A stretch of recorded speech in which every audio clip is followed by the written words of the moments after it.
대통령께서 행사에 참석하신 주요 내빈들과 인사를 나누고 계십니다. 한동훈, 주호영, 추경호, 박찬대 정치권 인사들과 차례로 인사를 나눈 대통령의 어제 모습입니다. 추경호 원내대표와 인사를 할 때 대통령 표정이 유독 더 밝아 보이는 건 물론 기분 탓이겠지만 공교롭게도 오늘 대통령과 추 원내대표 또 만납니다. 다음 주에 시작되는 국정감사를 앞두고 원내 지도부를 격려하는 자리를 갖는 겁니다. 독대를 요청해왔던 한동훈 대표를 빼고 만나서 대놓고 무시를 한다는 반응이 나왔는데요. 대통령실은 추 원내대표가 먼저 요청을 해서 만나는 거고 요청을 할 때 한 대표와 같이 만나자는 말이 없었기 때문에 이렇게 모이는 거라고 설명했다고 합니다. 자, 여기에 한동훈 공격 사주 녹취까지 공개가 되면서 윤한 갈등이 다시 부각되고 있는 양상입니다.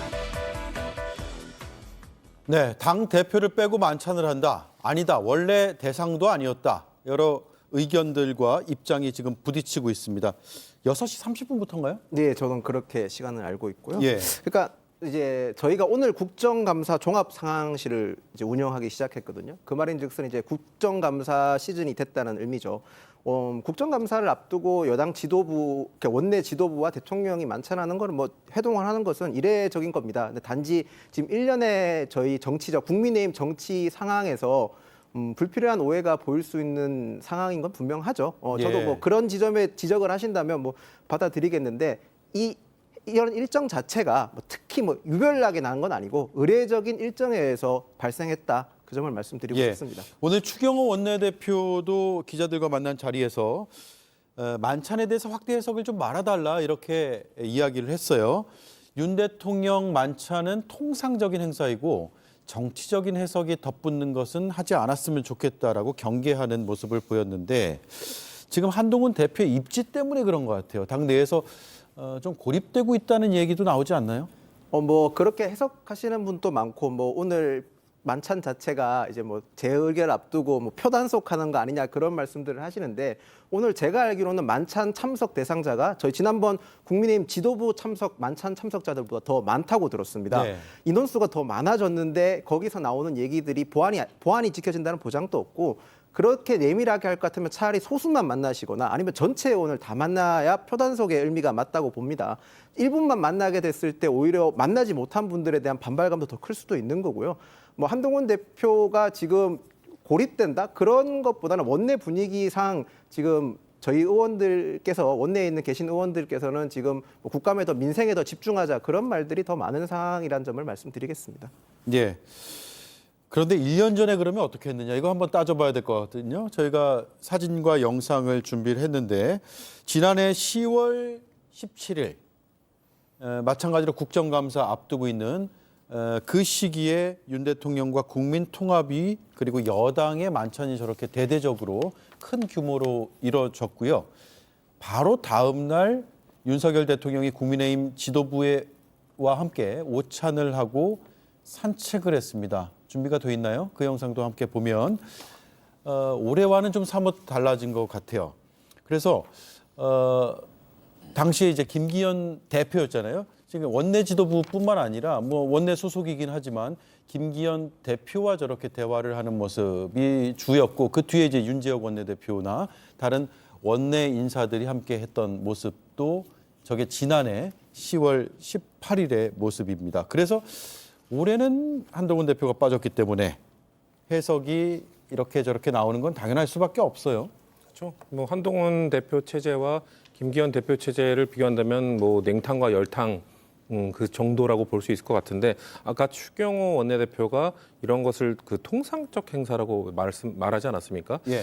참 이 국민을 바보로 알거나 아니면 정무적 감각이 없거나 전 둘 중에 하나거든요. 지금 누가 봐도 속 좁은 대통령이 자기가 불편한 사람을 만나지 않겠다는 메시지를 계속 던지고 있는 겁니다. 예. 사실 윤석열 대통령이라는 캐릭터는 검찰총장 시절부터 자신이 불편해하는 사람 만나기 싫은 사람은 안 만나는 걸로 유명했다고 들었습니다. 하지만 지금은 검찰총장이 아니라 대통령입니다. 대통령은 본인이 싫은 사람도 본인에게 쓴소리하는 사람도 만나야 되는 것이거든요. 그렇기 때문에 제 역할을 너무 못하고 있다는 말씀을 드리고 싶고 사실 한동훈 대표가 당선될 때 참 압도적인 지지율로 당선되지 않았습니까? 63%로 거의 가까운 지지율을 받았는데 그때 모두가 기대했던 것은 윤석열 대통령을 좀 바꿀 수 있는 것 아닌가? 윤석열 대통령과 20년 지기이기 때문에 윤석열 대통령의 지금 국정운영 방향, 독단적인 방향을 좀 바꿀 수 있는 능력이 있지 않을까라는 기대가 실려 있던 건데 지금 이 윤한 갈등의 상황을 보면 오히려 한동훈 대표이기 때문에 더 안 바꾸는 것 같다. 예. 한동훈 대표가 아니었다면 뭐 한 1 정도 바꿀 수 있는 건데 한동훈 대표이기 때문에 그 1도 안 바꿔주는 것 정도로 한동훈 대표를 미워하고 있는 모습으로 저는 그렇게 보입니다. 저는 많은 국민들도 그렇게 동의할 것이라고 보는데요. 아무래도 그 상명하복 관계에 있는 그 검찰에서 같이 생활했을 때는 한동훈 대표에 대해서 뭐라고 표현했습니까? 눈에 넣어도 안 아픈 후배다 이렇게 표현했었는데 이제 그런 관계가 아닌 그런 집단이 아닌 정치권으로 오게 되다 보니까 정치라는 곳이 어떻습니까? 어제의 동지가 내일이 적이 되기도 하고 반대 상황이 오기도 하는 건데 그런 상황에서 본인에게 쓴소리하는 옛날 후배를 보니 마치 적보다 더 싫은 동지를 생각하듯 한동훈 대표를 대하고 있다. 그렇기 때문에 지금 집권 여당 대표와 대통령의 이런 갈등 상황을 보면 지금 꽉 막혀 있는 한국 정치가 풀릴 가능성은 전혀 보이지 않기 때문에 네. 국민들께서 가장 안타까워할 것이다. 그리고 한동훈 대표를 멀리할수록 손해를 보는 것은 윤석열 대통령일 것이다라는 말씀 드리고 싶습니다. 예. 오늘 만찬의 시작 부분 그리고 끝나는 부분 중간 부분 사진 영상 공개가 전혀 없다라는 소식이 들리고 있거든요. 국민의 알 권리 차원에서 좀 필요해 보이기도 하고 또 그 분위기를 들으면서 국민들은 뭐가 이제 국정 운영이 바뀌는 건가 이렇게 감지할 수도 있는데 이런 경우는 거의 없었던 것 같아요. 이런 식으로 용산 대통령실 혹은 과거 청와대에서 어떤 행사를 하면서 완전 비공개다 이런 건 저는 거의 처음 들어봅니다. 왜냐하면 이렇게 여당 지도부하고 만찬을 하게 되면 사전 분위기 풀 기자라고 해서 예. 팬 기자와 영상 기자가 정해진 절차에 따라서 들어가서 그렇죠. 취재를 하고 분위기도 보고 그렇게 하거든요. 그런데 이제 이 정부 들어서 관례 파괴 이게 한두 건이 아니기 때문에 그닥 놀랍지는 않습니다. 제가 보기에 아마 용산 대통령실은 한동훈 대표를 부르지 않은 이유, 작년 영상과 비교해서 김기현 대표 때와 왜 다르냐 하면 한동훈 대표는 국회의원이 아니지 않느냐 이런 얘기를 할 것 같아요. 아까 김윤영 의원이 제가 할 얘기를 미리 해버려서 네. 이거 카운팅하는 거 아니야? 왜냐하면 10월 4일에 오늘 윤 대통령이 거부권을 행사한 법안들 다 재의결을 하거든요.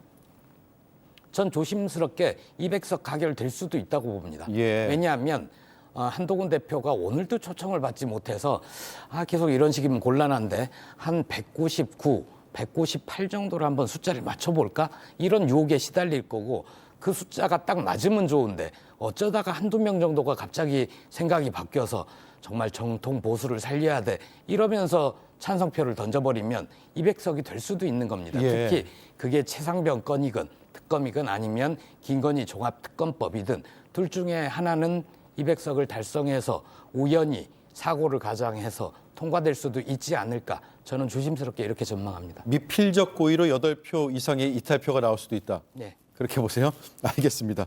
자, 한동훈 대표가 그런데 오늘 감찰을 지시했습니다. 김대남 전 대통령실 선임행정관이 최근 여당 전당대회 당시에 한동훈 후보를 공격해달라는 내용의 녹취를 공개하면서 김건희 여사가 좋아할 거다라는 취지의 이야기를 했습니다. 서울의 소리 보도로 알려졌는데 그 녹취가 상당히 여당 내에서 지금 파장이 큰데 일단 듣고 오겠습니다. 그 70억 여론조사를 하는데 총선용 여론조사는 해야 되는 거거든. 근데 그 중에 또 두 건은 자기 본인이 대권 주자로서 무슨 이런 설명조사를 했나 봐. 내가 이번에 그거 잘 기획해서 서울의 소리에서 치면 너 여사가 니네 들었다 놨다 했다고 좋아하겠는데. 자, 그거 잘 기획해서 서울의 소리에서 한동훈을 치면 아주 여사가 니네 들었다 놨다 했다고 좋아하겠는데라는 내용의 녹취인데 이 사실 한동훈 대표가 이런 그 녹취에 사실 반응을 안 할 줄 알았거든요. 근데 반응을 즉각 내놨어요. 어제 부끄럽고 한심하다라고 했고요. 오늘은 김대남 전 대통령실 선임 행정관에 대한 감찰을 지시를 했습니다. 김정희 의원님. 네. 감찰 착수 보도가 나왔고 곧바로 김대남 전 행정관이 탈당을 했거든요. 네. 그러면 이거 감찰을 할 수 있는 건가요? 일단 저희 당은 탈당 효력 시기가 탈당 의사를 밝혀서 그 원서가 당에 도착하면 바로 발생을 하거든요. 하지만 탈당을 했더라도 당원 신분인 상태에서 발생했던 일이기 때문에 행했던 행위이기 때문에 윤리위에서 감찰을 할 수 있습니다. 물론 강제력이 많이 부족하기 때문에 윤리 감찰이 현실적으로 원활하게 되기는 어려울 수도 있습니다. 그래서 저희 법률단에서 지금 법률자문위원회에서 명예훼손과 그리고 업무 방해 혐의를 통해서 그 법이 가능한지 검토 중에 있는 상황입니다. 예. 한동훈 대표가 왜 이렇게 즉각적으로 대응했는지 보면 한동훈 대표는 우선 이렇게 아니면 말고식의 형태를 굉장히 우리 정치권을 병들게 하는 행태라고 보고 있는 점이 하나 있고요. 그리고 또 하나는 김대남 저분의 녹취록을 봤을 때 국민께 그리고 당원께 국민의힘 내부에서 저런 정치 공작 그리고 정원 유착에 물론 저는 서울의 소리가 정상적인 언론이라고 보진 않지만 어쨌든 언론이라고 가정했을 때 정원 유착처럼 보이는 요소도 분명히 있지 않습니까? 그런 점에서 한동훈 대표는 반드시 이 점을 지적해야만 국민의힘이 국민 여러분께 그리고 더 나아가서 당원들께 면목이 있을 거라 생각해서 즉각적인 반응을 했다고 저는 생각을 합니다. 예. 자, 지금 한동훈 대표는 이 정도 선에서 입장이 나오고 있는데 친한계에선 조금 더 이제 격한 반응들이 나오고 있어요. 조직 플레이를 언급하면서 목소리를 높였는데 전성윤 의원님. 네. 지금 친한계에서는 저런 얘기가 나오고 있습니다. 신지호 전략기획부총장은 진영을 팔아먹은 행위가 단독 범행이었는지 조직 플레이였는지가 굉장히 중요하다. 김종혁 최고위원은 수사를 통해서 누가 배우인지 명명백백히 밝혀져야 한다라고 얘기하고 있습니다. 그러니까 이게 김대남 전 행정관이 그냥 허풍을 떨면서 한 얘기가 아니라 뭔가 배우에 실제로 뭐가 있을 수도 있다. 그래서 밝혀봐야 된다 이런 입장이거든요. 실제 배우가 있다고 보세요? 사실은 저는 그렇게 보지는 않아요. 왜냐하면은 사실 더 지켜봐야겠지만은 사실 조직 플레이가 맞는지도 아닌지도 사실 중요하지 않다고 생각하는데 저는 단순히 지금 오늘 기준으로 봤을 때는 김대남 전 선임 행정관이 충성 경쟁을 지금 하고 있었다라고 생각을 하거든요. 예. 그런데 뭐 앞으로 이제 그 한동훈 당대표께서 이제 알아보신다고 하니까 좀 지켜보고 싶고 다만 대통령실이 한동훈 당대표를 어떻게 보고 있는지에 대해서 이 사건을 보고 알 수 있는 대목이라고 생각합니다. 대통령실이 어떻게 하면 국민을 행복해 할까라고 고민을 해야 되는데 대통령실이 대통령을 어떻게 하면 옹이할까만 고민하고 있는 상태라고 저는 보고 대통령실의 구성원들이요. 네, 구성원들이. 그래서 또 그 방법이 남을 주저앉히는 것이라면은 대통령실은 참 치졸하다고 전 생각합니다. 그래서 대통령실의 문제는 결국은 대통령의 문제라고 생각을 하고 다만 한동훈 당대표는 억울해서는 안 됩니다. 왜냐하면 과거에 한동훈 당대표가 장례찬 전 최고 시켜가지고 이준석 의원 공격해라 막 이렇게 하지 않았습니까? 그래서 억울해하지 마시고 저는 윤석열 대통령과 한동훈 당대표는 결국은 똑같다. 두 분이 예. 똑같은 분이고 전 두 분께 하고 싶은 말은 왕따 시키는 정치 그만하시고 대국적으로 좀 하시라 말씀드리겠습니다. 예. 물론 앞서 말씀하신 내용 중에 장해찬 전 최고위원의 주장입니다. 아직까지 네. 팩트로 검증돼서 발표된 부분은 아니라는 점 제가 말씀드리고요. 결국 이러면 지금 뭐 독대를 재요청한 상황에서 부정적이긴 하나 독대를 하더라도 별 성과가 없는 거 아니에요? 그렇죠. 이제 독대를 하더라도 만약에 독대에서 무슨 얘기를 할 것인가가 좀 포인트였는데 결국 만나서 사과해야 된다. 김건희 여사가 뭐 유감 표명이든 사과를 해야 된다. 그리고 앞으로 활동을 자제하셔야 된다. 뭐 이 정도의 설득을 할 거라고 보여졌는데 저는 이제 그 사과 표명 활동 자제로 이 문제가 해결될 수 있는 단계를 넘어섰다. 예. 이제는 특검으로 가서 김건희 여사에 대한 의혹을 말끔히 떨쳐내기 위한 이런 사법적 노력들이 필요한 단계이기 때문에 독대를 해서 그거를 설득해낸들 아무 의미가 없을 것이다라는 말씀을 드리고 싶고 또 한 가지는 두 분이 만나봐야 결정권자가 없어요. 뭐냐 지금 최근에 26일에 한 일간지의 논설위원 칼럼에 뭐 어떤 얘기가 나왔냐. 윤석열 대통령이 주변에 있는 사람들이 이 김건희 여사 사법 리스크 좀 해결해야 되는 거 아니냐라는 조언을 들으면 제가 제 처한테 뭐라고 할 처지가 못 됩니다라는 답변을 했다고 나왔어요. 예. 근데 그거에 대해서 뭐 민주당이 내세우는 음모론도 아니고 보수 일간지에서 나온 내용이고요. 그리고 이거에 대해서 대통령실 특정한 입장을 표명하지 않고 있습니다. 그럼 이것을 사실로 받아들여졌을 때 결국 윤석열 대통령, 김건희 여사와 관련된 입장을 뭔가 자신이 할 수 있는 처지가 못 되는 그러면 둘이 만나면 뭐 합니까? 결정권자는 김건희 여사인데 그렇기 예. 때문에 독대를 하더라도 의미가 없을 것이다라는 말씀을 드리고 싶고 이 윤석열 대통령이 왜 이렇게까지 하는가? 결국 아까 김윤영 의원이 말씀하신 것처럼 108석을 갖고 있기 때문에 어떻게든 거부권을 행사하면서 버티면 된다라는 생각인 것 같은데요. 글쎄요, 윤석열 대통령은 김건희 여사에 대한 보호 이런 것만 생각하지 보수 진영의 붕괴라든지 다음 선거에서 이기겠다든지 이런 건 전혀 생각하지 않는 걸로 보입니다. 그렇기 때문에 저는 보수 진영을 정말 생각하는 국민의힘 의원 8명이 나온다면 저도 조심스럽게 예측하지만 재의결 표결 혹시 다음에 있을 또 특검법을 다시 재발의했을 때 저는 의외의 결과가 나올 수 있다고 생각합니다. 예.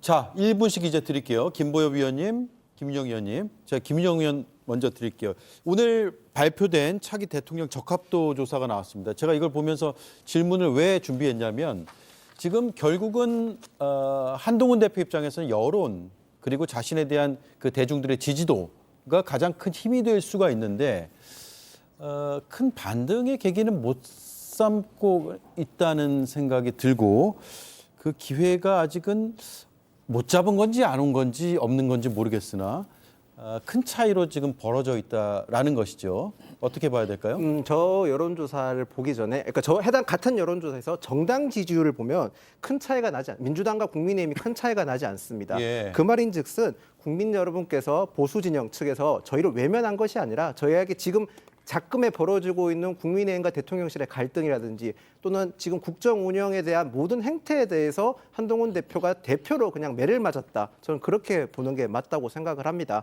만약에 한동훈 대표에 대한 기대치가 정말 낮다면 정당 지지율에서도 즉 보수에 대해서 완전히 등을 돌려야 되는 조사가 나왔어야 되는데 정당 지지율을 봤을 때 민주당은 35.7이고 국민의힘은 33%가 나왔습니다. 그 말인 즉슨 그냥 회초리를 들었다. 너희 정신 차려라라는 국민의 메시지라고 저는 해석을 하고요. 저희가 그런 국민 여러분께서 엄하게 내리신 회초리를 잘 새겨서 조금 더 나은 모습 보일 수 있도록 노력한다는 말씀드리겠습니다. 지금 말씀하신 그 수치는 같은 조사기관이 같은 일시한 그 조사를 말씀하신 거죠? 맞습니다. 네. 예. 저 할까요? 예. 예. 저는 한동훈 대표의 정치적인 미래가 몹시 어둡다고 생각을 합니다. 윤석열 대통령이 독대를 해주지 않으면 한 대표가 단독 기자회견을 열어서 독대에서 하려던 얘기를 언론 앞에 하지 않으면 한동훈 대표의 미래는 정말 암울해질 거다 이렇게 말씀드리고 네. 숫자를 한동훈 대표께 너무 부각돼서 보여서 이 숫자를 잘 안 보시는 것 같은데 범민주 진보 진영의 대선 후보의 합이 58입니다. 58이요? 그리고 범보수의 합이 35입니다. 거의 2배 가까이 차이가 나는데 이 점에 대해서 그냥 정당 지지율만 보고 안심하지 마시고 이 위험한 수치를 잘 보시라 이 말씀 드리고 싶고요. 또 하나 전 반가운 게 조국 대표가 7.1%로 3위를 차지한 점. 네, 그 말씀 하실 줄 알았어요. 예, 반갑습니다. 알겠습니다. 광주, 전남, 호남에서 2자릿수, 중도에서 2자릿수. 알겠습니다. 자, 조사 의뢰를 유시스에서 했고요. 조사기관은 에이스 리서치 2024년 9월 28일부터 29일까지 표본 오차는 95% 신뢰 수준의 플러스 마이너스 3.1%포인트 조사 방법은 무선 ARS 전화조사 100%로 이루어졌다는 점을 제가 화면도 있지만 다시 한번 읽어드렸고요. 자세한 사항은 중앙선거여론조사심의위원회 홈페이지를 참조하시면 되겠습니다.